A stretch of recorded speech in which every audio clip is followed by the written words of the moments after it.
Yeah, no, one, obviously, we're ecstatic to be here in Orlando. I always make a joke, I would go to any bowl game anywhere. If there's one in Alaska, I'd be happy to go there, but I always make the joke that when they're like, where do you want to go? What do you think? I'm like, warm. Anywhere warm is nice. So this has been very nice. I've been out at the Park Array this morning and enjoying that. It's a beautiful day and with my family. So we're really excited. Obviously, we're really proud of the season we've had. Our kids and coaches have been amazing and fought through a lot of different stuff. And we kind of had the goal to win the league and get to a bowl like this, and we accomplished it. Pretty fitting for our unit to get to this bowl, the Cure Bowl. I think every college football team's tied in with the community and tied in probably something to do with cancer. But our team's really tied in. Our operations guys have done a great job of we all have the personal, as we always say, like we all are attached to cancer. Like it's not political, it's not social economical, it's not racial, it's cancer don't care. And so it's one of the few things that actually brings us together.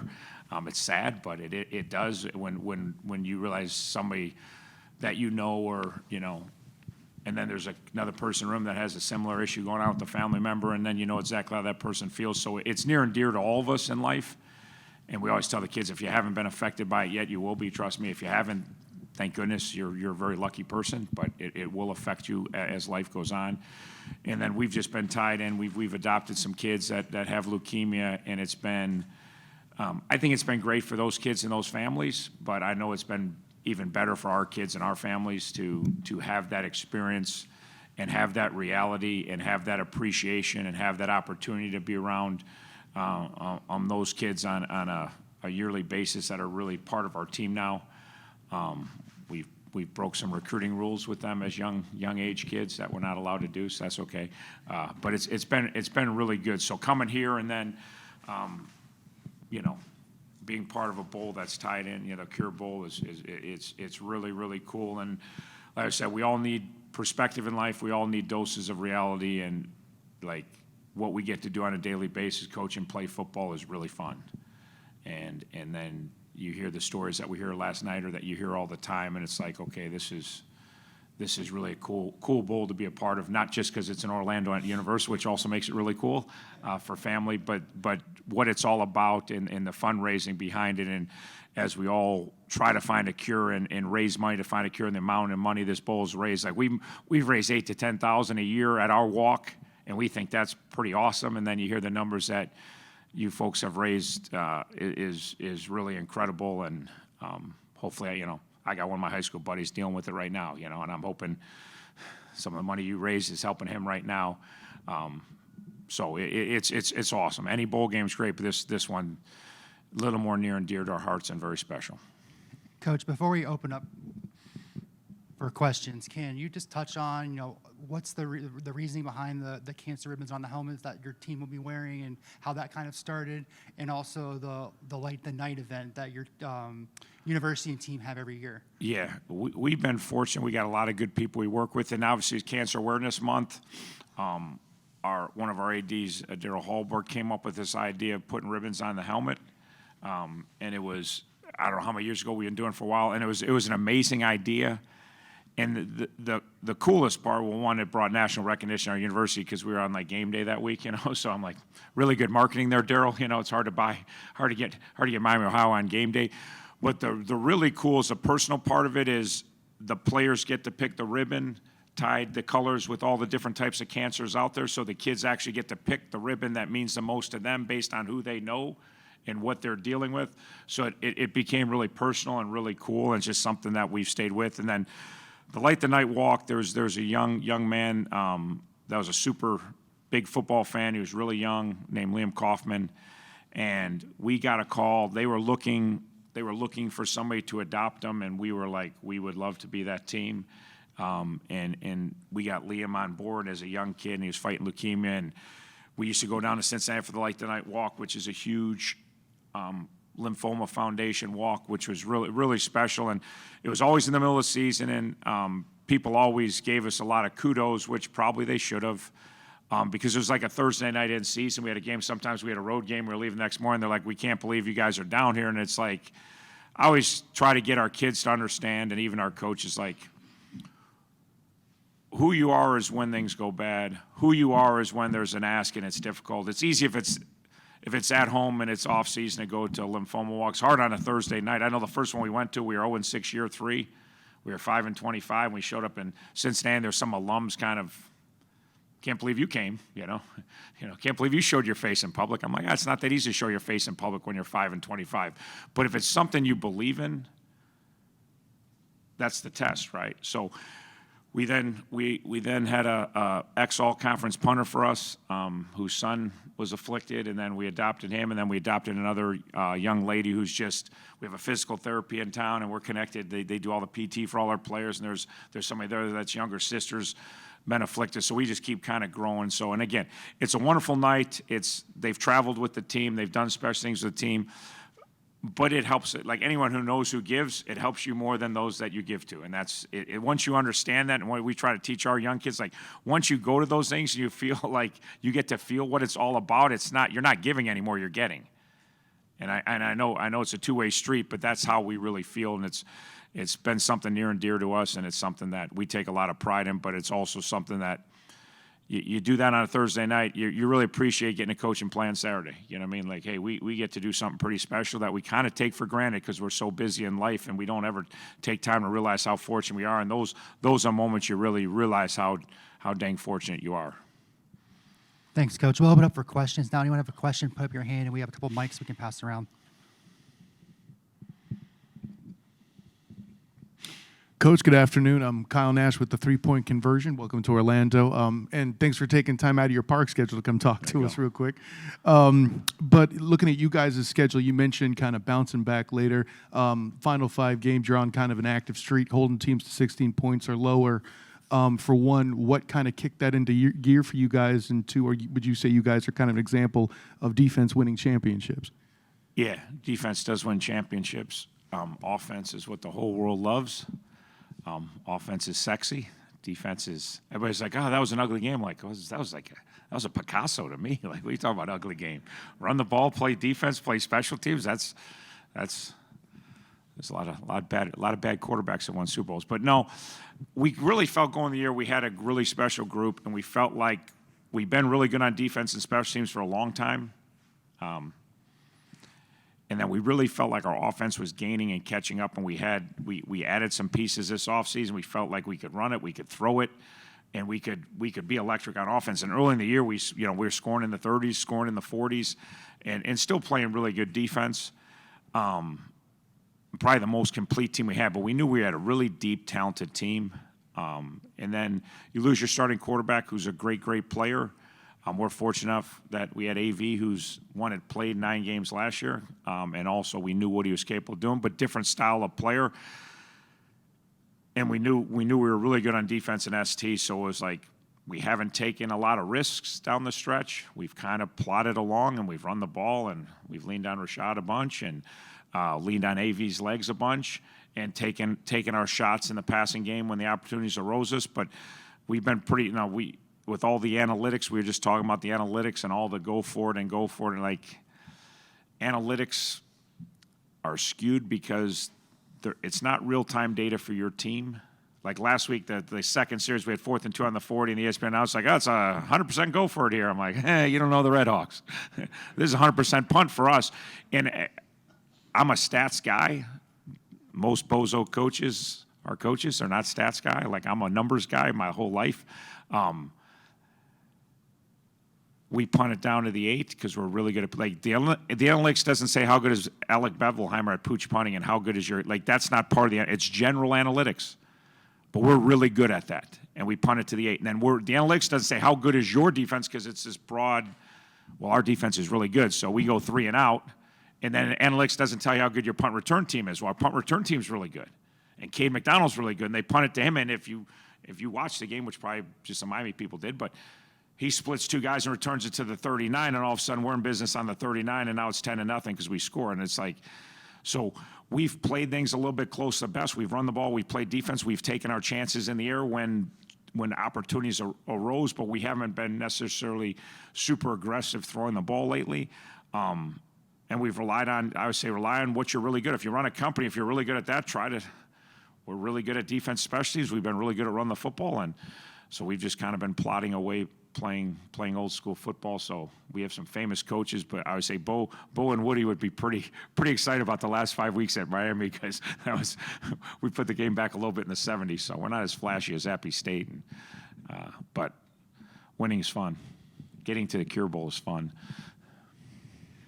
Philip Rossman-Reich, the Associated Press. You mentioned a little bit some of the adversity that you guys faced this year with the injury at quarterback and some of the changes you had to make. What does it say about your team that they were able to make those adjustments? Change their style a little bit offensively. People are already figuring out. We've only been here for 12 hours. People are already figuring out my team, and they're college kids. They're not.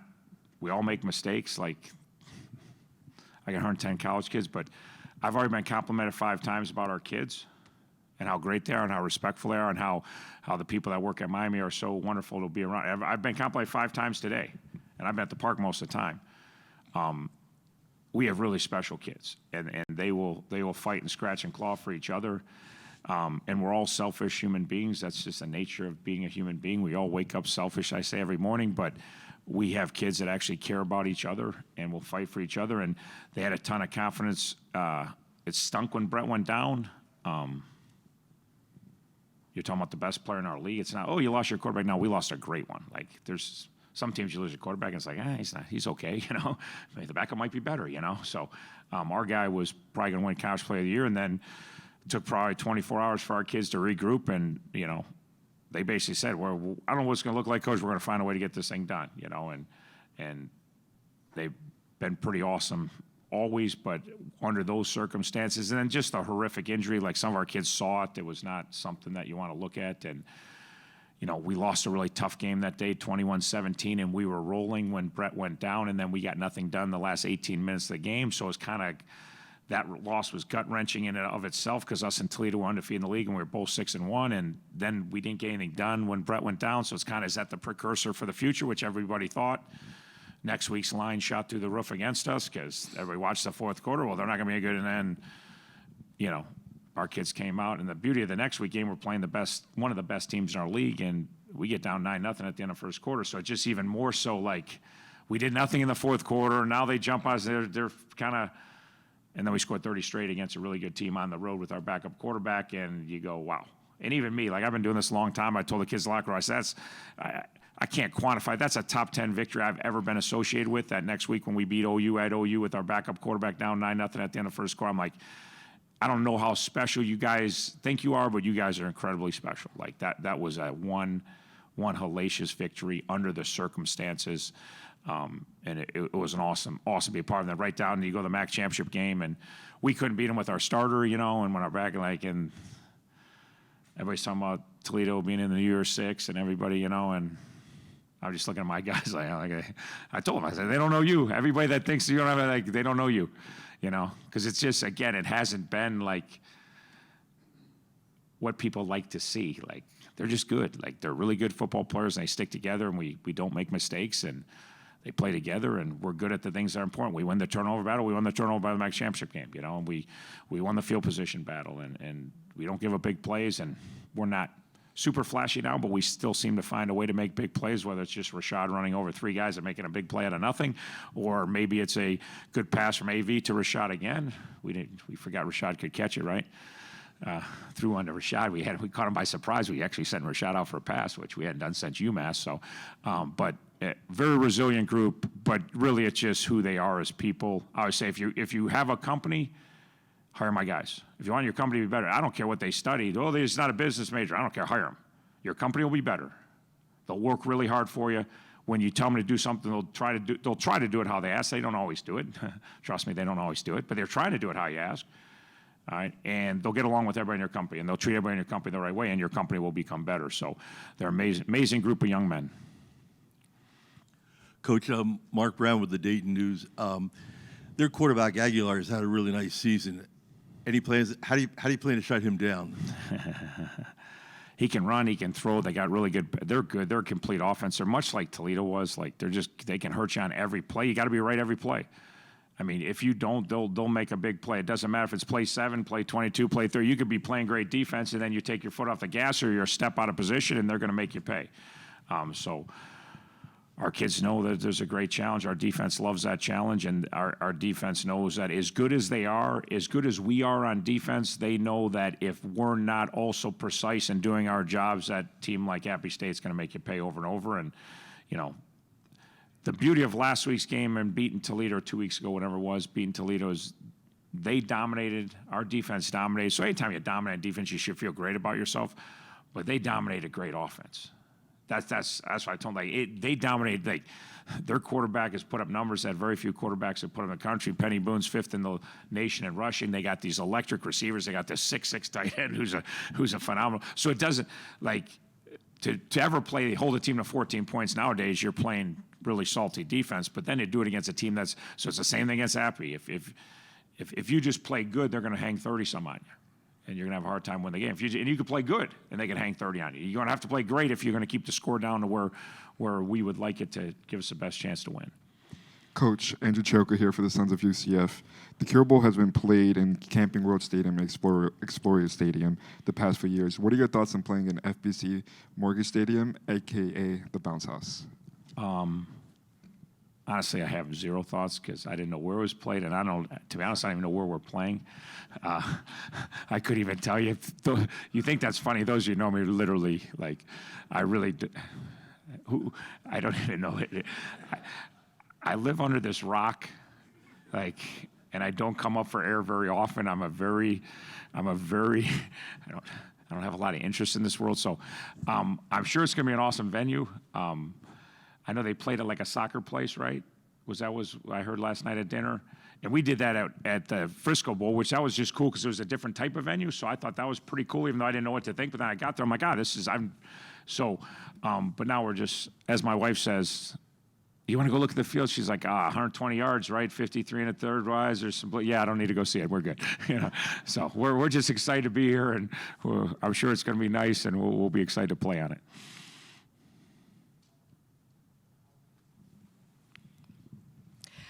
Coach, we talked about it a little bit earlier, but just what kind of challenge is it for your quarterbacks to step in and have, their first game in a while be a bowl game? Yeah, it'd be awesome. Like, hey, you talk about challenge. What kind of challenge? I don't know.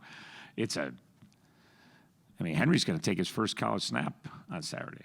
Last time he played, he was a really good high school quarterback in Indianapolis. He's old, so he's been in our program for a while. He's backed up some really good players. So, as I always say, he's practiced great. He's capable. He's smart. He's accurate. He can throw the ball.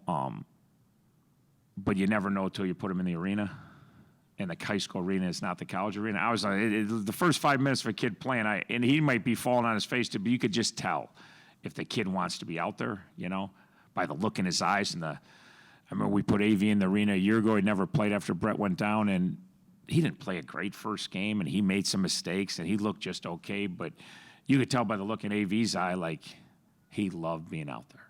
He threw a bad pick, and he couldn't wait to get back out on that field, So we won't know, like, what's your thoughts? I have no thoughts. I'm just scared like everybody else. Like, we're gonna put him out there. We'll know early, and Maddox will probably play too. And Maddox has played. Maddox, started one game at Colorado and played a ton in college football. But so it'll be awesome for him, to get out there and play. So. But yeah, no. Coach, how much are the players looking forward to the festivities this week, including the game? And how is the cause you're playing for resonating with everybody on the team? Yeah, definitely the cause is resonating big time. It should resonate with everybody in the world, but unfortunately it doesn't always. Our kids, it resonates. And again, just like it takes 5 minutes to stop and think about it, most kids, there's somebody, whether immediate family or extended family or friends, that is fighting right now. And that makes you realize, like, hey, all my complaints every day ain't too bad. What was the first part? It was like how the festivities. Yeah, I think awesome. I'm not really worried about them, but I'm super excited. My family's at the parks right now, and I always say this, like, you don't get these opportunities. That's what's so beautiful about these bowl games. Like, some people say, well, you should get rid of these bowl games. Like, the dumbness that's out there in the world, that don't talk about things you don't know. Don't.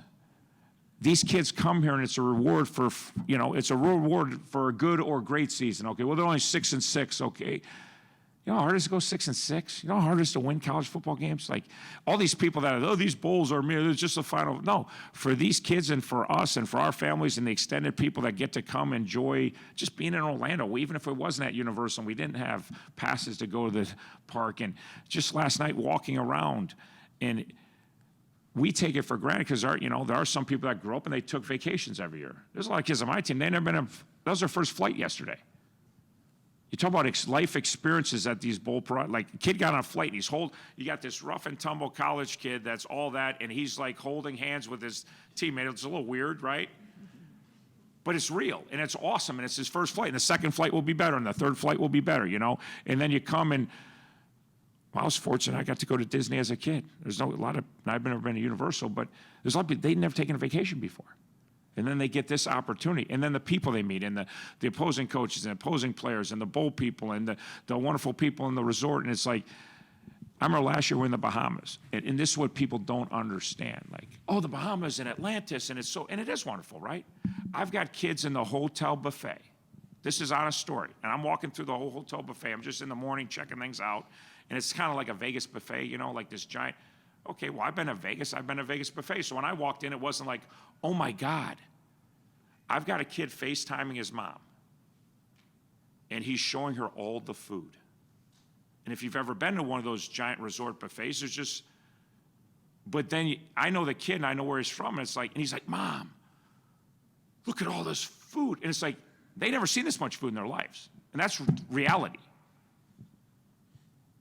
And the later on the Bahamas Bowl is like, oh, the swimming with the sharks and this. And again, that was incredible. But I'm like, you don't even understand what you provide for these kids and these opportunities, because we didn't all grow up that way.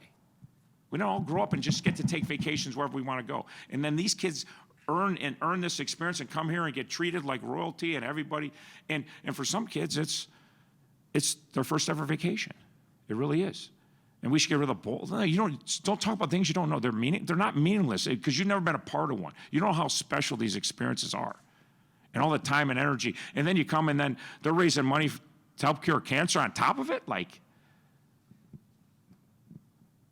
again, everybody's got a negative. Ask a kid how many groups have come through here and played in this game. I'm sure none of them have not left here with a great experience. And if you can win it, then it's just incredible. But even if you don't win on Saturday, it's still one of the best experiences. And sometimes the first experience of a lot of these kids' lives. They got to experience something like this, and they may never experience it again. This may be a once-in-a-lifetime deal. And that's what these bowls do for us. Great question, by the way. What does the transfer portal do to kind of the bowl preparation, or how has bowl preparation maybe changed because of having to deal with the transfer portal and thinking a little bit about next season already? Yeah, no, timing isn't awesome, because we have 2 weeks to recruit, and 1 week I'm at Universal today. I probably my ass should probably be working, but we are here, and they gave us passes, and they gave us a food voucher. And I just had a churro. I'm like, get that food voucher out, freaking churro over there. I love some churros, so I'm gonna have like 4 churros. I think that'll cover my food voucher. So pretty awesome. So, yeah, just a time. But again, timing in life, is what it is. We're excited to be here, and we had our official visit weekend last weekend, and we had our Tuesday, Wednesday, Thursday. Friday, Saturday, Sunday was our official visit weekend. We had 28 kids there, and then Friday was our Tuesday, Saturday was our Wednesday, Sunday was our Thursday. So we had one hellaciously busy weekend, recruiting and getting ready for the bowl. And but that's our job. It just keep rolling and get as much done in the hours you can. And so the timing with an early bowl is a little harder than if you have a later bowl. But they said if you win, ESPN gets first pick. If you lose, you're going to get. So we were trying to be the first pick. We didn't care where. So we won. We got to be the first pick. So we end up here. It's a pretty good place to be. Coach Shane Whitehead, WFTV Orlando, ABC. You said your family's with you. You already been to the parks. Your kids are older, so is there a ride you're being dared to go on? So we've never been to Universal, so we're figuring it out. My wife's kind of irritating me because I'm like, if you ever seen Vegas Vacation? Okay, well, when we go to any kind of theme park, I'm kind of Chevy, and it's amazing me and my wife are still together at 32 years because my wife's idea of vacation is get up at 11 and then just kind of meander through the day and enjoy life. That's what vacation is, right? That's why you go on vacation. And mine is we got the early park hopper, and we're going to go there early, and we're going to race to the front of the line, and we're going to, as you're in line for one ride with the kids, I'm going to be over here getting a fast pass. And she's like, we never even saw you all day. I go, yeah, but it costs a lot of money to go to Disney, so we're going to suck the life out of it, you know? So we get to Universal, and my wife's like, even though she hates it, this has been all our vacations with our kids, and she's like, well, where are we going? What are we doing? And I'm like, I've never been here before. I don't know where the rides are. So we just got to meet. I go, this is your day. We're going to meander around like helpless tourists, and you'll be very happy, and I'll be irritated the whole time because I'll feel like we're missing out on something. So, but we'll stay there till it closes tonight. We'll make sure that. Even if everybody's tired and wants to go home and rest and their feet hurt, we're going to stay and get the most out of our experience. So. Coach, to bring it back to football, even though this has been great, just what does it mean for your program to have the Lou Groza Award winner? It's mind-boggling. Like, again, the national award winner in the MAC is pretty. I don't even know that. You know, Ben Roethlisberger. You know, arguably was the best player in the country. I don't know who else came out in 2003, but if you go based on pro careers, he had a pretty good pro. You know, he could be. You know, and he didn't win the Heisman, so it's almost like you didn't think it was doable. Even when he got nominated, it was like, oh, that's kind of amazing just that he got into that final, then to win it. Obviously, deserving. He missed a kick last week, and I let it. It was a big kick. We were down, and it was weird. I never felt that way once in my life as a coach, because usually something goes bad, you're just mad and, you know, you want to kick the ground and yell at somebody, and, you know. And I was like stunned. Like, it was a key point in the game, and I couldn't even get refocused on the game. Like, the kid missed. Like, he's human. Like, I haven't seen him miss a kick in practice in like 2 years. I mean, he never misses. You have your normal, I would say you have your normal field goal unit, you know, Tuesday, Wednesday, Thursday, you kick field goals and you do it for 3, 4, whatever. We're down like 2 days a week. It's like, Stu, why do we even practice this? Like 2 minutes, like he never misses. It's like, so unbelievably deserving and obviously huge. You know, we're on ESPN, it's Miami, Ohio, and it's pretty great for the whole university, let alone for the football program. Like, it just, to have a national award winner is awesome. Coach, just to follow up on that, could this game come down to special teams, do you think? I certainly hope it does. And they're pretty good on special teams, but we're pretty good on special teams too. So we would like it to come down to special. I'd like it to come down to the last kick for us, because their kicker's pretty good too. I'd rather have our guy out there, because their guy would probably make it too. But if our guy's out there to win the game, we got a heck of a chance to win one. Last question. Coach, Chris Hayes, Orlando Sentinel. Speaking of Roethlisberger, does it get annoying at all when somebody mentions Miami of Ohio and then immediately following Roethlisberger comes up instead of maybe the winning season you guys are having right now and things like that? No, we're pretty. Again, it's so hard to have a first ballot Hall of Famer. You know, we're a MAC school, and we're very proud of our football tradition. And usually comes up creative coaches. To me, it's always the icebreaker, because I call a recruit that's, hey, in the Midwest, everybody knows who Miami, Ohio is. But we recruit, you know, Houston and Florida and all these different places. So it's always like, you ever heard of Miami, Ohio? No. My next thing is always, you know who Ben Roethlisberger is? Oh, yeah. Well, he went there. Oh, really? Like, that's my icebreaker with anyone who doesn't know it. I go the other way with it. It's like, we can use Ben. Oh, yeah. And then if a first ballot Hall of Fame went there, it might be an okay place, right? So we use that in the cradle coaches a lot. You know, John Harbaugh, the head coach of Ravens. Well, most high school players know John Harbaugh.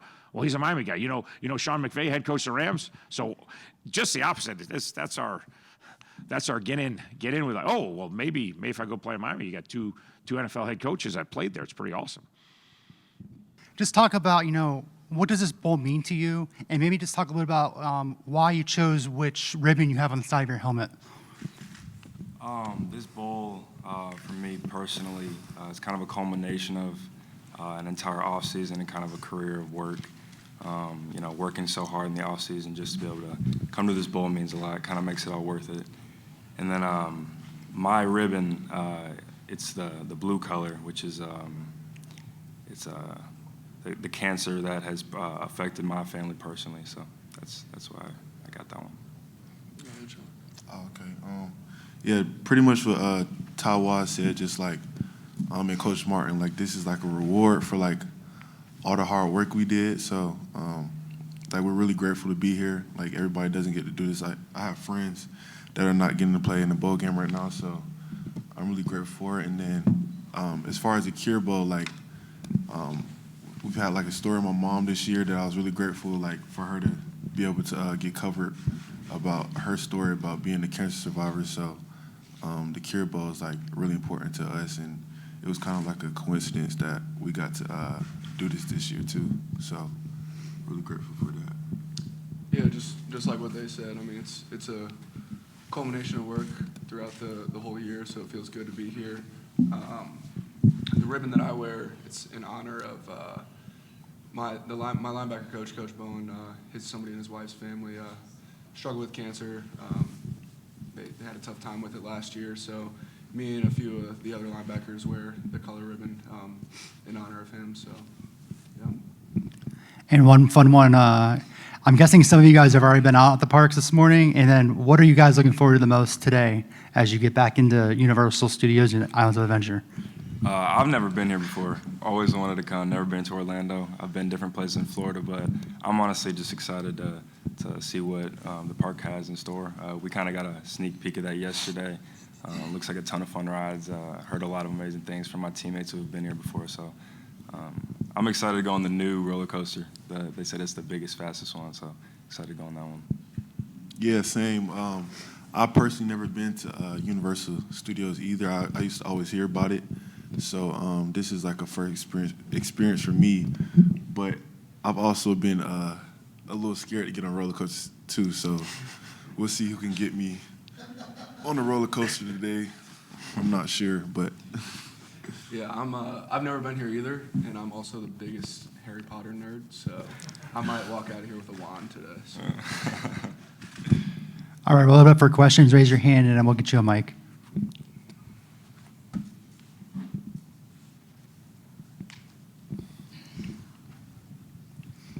Rashad, we just heard from Coach about kind of the roller coaster that the offense went through this year with the strong start, the injury, and then having to adjust. What's that been like for you as a running back? You know, trying to control the game on the ground when there's a little bit of uncertainty at quarterback. yeah.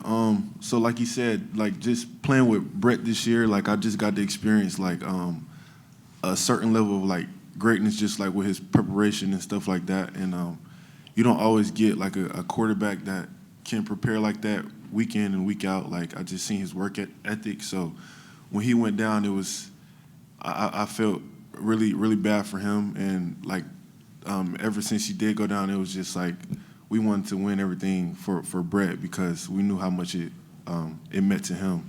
So you know we always run the ball every game, and it was just like just another week of me doing my job, but. It also was really important that we came out with the win in the MAC championship for Brett. So that was pretty much my goal. Camden, you're going to be recognized for some community service you've done throughout the year. Talk a little about some of the stuff that you do from inside the Miami of Ohio community. Yeah, kind of like what Coach Martin talked about earlier. It's pretty easy to do the right thing and when you're surrounded by good people and you're in a good place. And Oxford it's a family environment. I mean, it's a small town, and it's kind of feels like we're in our own little world there. And it's easy to do good things for good people and around good people. The Light the Night Walk is something that we do every single year, and it's awesome. I mean, like you said, everybody's affected by cancer, and it's good to get a community of people to realize what we're fighting for or fighting against, and help raise some money for that. And then just small things throughout the community, like going to the local elementary schools and going to recess with the kids. They think we're like superheroes, so it's just stuff like that. It's easy to do good things in a good place. So You're going to be your own superhero a little later this afternoon, right? what'd you say? You're going to be your own superhero a little later this afternoon, right? I'm gonna be a wizard. Rashad, just from your point of view on offense, how have the two quarterbacks, Henry and Maddox, been doing in practice? Yeah. And just as an offense, how have you guys kind of rallied around those guys? Yeah. So like when Henry came in and he had to take on the job in Maddox, like it didn't feel any different. Like practice didn't feel any different because there's just like a standard we have where everybody is always prepared. Like even if you have no role or not playing at all, like the whole season they were ready for their opportunity to get in. So when they did it nothing changed, and I'm really happy for them, and I think that both of them can do a great job. Henry's definitely prepared as well as like Maddox. So. Ty, talk a little bit about going up against these prolific offenses. You just faced Toledo, now you're going to face this Appalachian State team. Yeah, I mean, all season we've played some great and very, very dangerous offenses. I think what has helped us be so successful against those is our scheme, our experience, and definitely the closeness of our group. Kind of when stuff gets tough, really being able to stay together and produce and stop those offenses. So, as far as App State, they have a very dangerous offense, great quarterback, great offensive line, great skill positions. So it's just going to be another one of those contests. So. Any other questions? This is for Ty and Cameron. I mean, you guys have, this team has gone through a lot of adversity, but has stayed resilient. How would you describe the character of this football team, being able to overcome the things that you guys have to win the conference? Yeah, I mean, this is, like Ty just touched on, like we're such a close group. That loss that we had at Toledo in the regular season was obviously really tough, losing Brett and losing to a team that we knew that we could have beat. And after the game, the whole team got up in the locker room, and one of our DNs, Brian Ugu, he said to everybody, he's like, we're not losing another game this season. I don't care what it takes. And, just we grind all year from January until now, and people don't really understand, like, you get really close with guys on your team, and I just think we have great guys. Coach Martin's recruited great guys, brought great guys in, and like I said earlier, it's easy to do the right thing when you're around the right people. So, yeah. Yeah. You got anything for that? Couldn't have said it better myself. This is for Ty and Cam as well. You guys are part of one of the best linebacker sets in the country. How aware are you guys of that, and what does that mean to you? It's something we pride ourselves on. Me and Sally, the two starters, I mean, I think we're the best duo in the nation. We complement each other great, but even our backups, you can put any one of them in first, second, or third, even fourth, and there wouldn't be much of a drop-off. I mean, I think we have the best positional coach in the country, and Coach Bowen gets us prepared every single day, and we have a lot of guys who can step up and compete and have absolutely no drop-off. So. Yeah, we got a lot of guys in our room that just embrace their roles too. I mean, we have a really deep room, like Ty just said, and when you have a coach like Coach Bowen, who, like Ty said, he's the best in the country, best linebacker coach in the country, and I'm primarily a special teams guy, and I love it. And I'm behind two of the best linebackers in the country, and it's easy to embrace your role, and it's in such a deep room. So, yeah.